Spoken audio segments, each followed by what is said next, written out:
Welcome to another episode of Automotive Vlogs Philippines. So today, I will be teaching you how to start a automatic car push start system.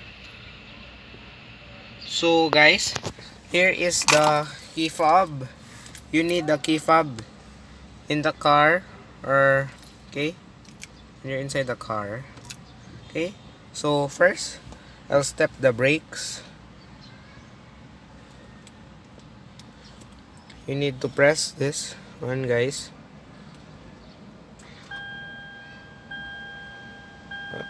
That's currently in accessory mode, and this is for your ignition. Just put your foot on the brake, as you can see that.